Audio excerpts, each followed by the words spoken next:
এমন ঘন মেঘ দেখলে ভয় পাওয়ার কিছুই নেই। একটু পরেই তারা শান্তির বৃষ্টি হয়ে ঝরে যাবে। শান্তির পরশ নিয়ে আসে যে বৃষ্টি, সে মেঘই কি ভয়ঙ্কর রূপই না ধারণ করে।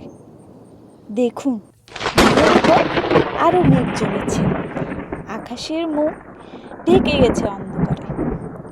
চাঁদের এক ফালি টুকরো যখন জ্যোৎস্না ছড়ালো, তখনই মেঘেদের দল তার সাঙ্গপাঙ্গ নিয়ে হুড়মুড়িয়ে এলো। আর অমন নৃত্য করতে করতে জানান দিল একটু পরেই খুব জোরে বৃষ্টি নামবে। তাই অন্ধকার থেকে কেউ ভয় পাবেন না।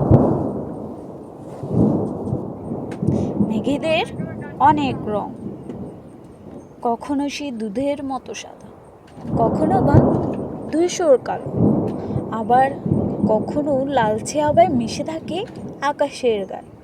তবুও সব রঙেই তার ভীষণ মাধুর্য।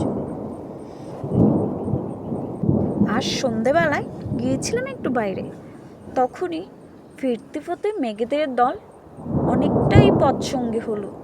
পথ দেখিয়ে আমার সাথেই চলল। প্রকৃতি যে দিয়েছে তাদের দায়িত্ব, বর্ষা নামাতে, পাহাড় জুড়ে তারে ফাঁকে উত্তপ্ত দুপুর মুছে দিতে, গন্ধমাখা সব রক্ত মুছে দিতে।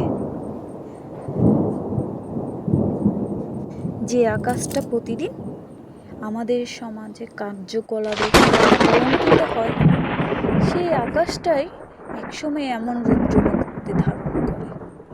সে জানান দিতে চায় এমন অত্যাচার অনাচার কেন হচ্ছে। প্রকৃতি তো এমনটা চায় না, তাই না? তাই অমন ঘন কালচে মেঘ দেখলে কেউ ভয় পাবেন না। এই কালচে মেঘের পিছনেই কিন্তু অনেক সুন্দর একটা দিন আমাদের জন্য অপেক্ষা করছে। শুভরাত্রি সবাইকে।